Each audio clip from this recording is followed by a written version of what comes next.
ക്രൈസ്തവ വിശ്വാസത്തെയും സമർപ്പണത്തെയും തെറ്റിദ്ധരിപ്പിക്കുന്ന ഒരു ലോകത്തിൽ ജീവിതത്തിന്റെ അർത്ഥം, യഥാർത്ഥ സ്നേഹം എന്നിവ ചിത്രീകരിച്ചുകൊണ്ടുള്ള അവാർഡ് ചലച്ചിത്രം ലോസ് ഡൊമിംഗോസ് ഒക്ടോബർ 24-ന് സ്പെയിനിൽ പ്രദർശനം ആരംഭിച്ചു.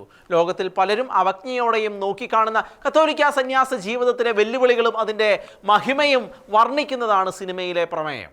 ക്രൈസ്തവ സന്യാസവും കന്യാസ്ത്രീകളും പുരോഹിതരും നാൾക്കുനാൾ വിമർശിക്കപ്പെടുകയും പൊതുസമൂഹത്തിൽ അവഹേളിക്കപ്പെടുകയും ചെയ്യുന്ന ഇക്കാലത്ത് ക്രൈസ്തവ സന്യാസത്തെയും അതിന്റെ നന്മയെയും മനസ്സിലാക്കി കൊടുക്കേണ്ടത് ക്രൈസ്തവരായ നമ്മുടെ ഉത്തരവാദിത്വമാണ്. ലോകമാധ്യമങ്ങളിലൂടെ നിരന്തരം അവഹേളിക്കപ്പെടുന്ന ക്രൈസ്തവ സന്യാസത്തെ ചങ്കോട് ചേർത്ത് പിടിച്ച് നിർമ്മിച്ചതാണ് ലോസ് ഡൊമിംഗോസ് എന്ന പേരിൽ അറിയപ്പെടുന്ന ചിത്രം. ഒരു കൗമാരക്കാരിയുടെ സന്യാസ ജീവിതത്തിലേക്കുള്ള ചുവടുവയ്പ്പിനെ പ്രമേയമാക്കി നിർമ്മിച്ച അവാർഡ് ചലച്ചിത്രം ലോസ് ഡൊമിംഗോസ് സ്പെയിനിൽ പ്രദർശനത്തിന്. അലാവുഡ റൂയിസ് ഡിയാസുവ സംവിധാനം ചെയ്ത ഈ ചിത്രം സാൻ സെബാസ്റ്റ്യൻ ഫിലിം ഫെസ്റ്റിവൽ പുരസ്കാരം ഉൾപ്പെടെ നിരവധി പുരസ്കാരങ്ങൾ സ്വന്തമാക്കിയിട്ടുണ്ട്. വേൾഡ് കാത്തലിക് അസോസിയേഷൻ ഫോർ കമ്മ്യൂണിക്കേഷൻസിന്റെ സിഗ്നിസ് അവാർഡും സിനിമയ്ക്ക് ലഭിച്ചിരുന്നു. ഐനാര എന്ന കൗമാരക്കാരിയുടെ കഥ പറയുന്നതാണ് ലോസ് ഡൊമിംഗോസ് എന്ന സിനിമ. സന്യാസ ജീവിതത്തിലേക്കുള്ള ചിന്തകൾ ഉരുത്തിരിയുന്നതും ഇതിനെ ചൊല്ലി കുടുംബത്തിൽ നിന്നും അധ്യാപകരിൽ നിന്നും സുഹൃത്തുക്കളിൽ നിന്നും സമ്മിശ്ര പ്രതികരണങ്ങൾ നേരിടുന്നതും ഉൾപ്പെടെ ഐനാരയുടെ സമർപ്പിത ജീവിതത്തിലേക്കുള്ള വിളിയിൽ നേരിടുന്ന പ്രതിബന്ധങ്ങളും വിശ്വാസം നൽകുന്ന ഫലവും സിനിമയിൽ പ്രമേയമാകുന്നുണ്ട്. വിശ്വാസത്തെയും സമർപ്പണത്തെയും തെറ്റിദ്ധരിക്കുന്ന ഒരു ലോകത്തിനിടയിൽ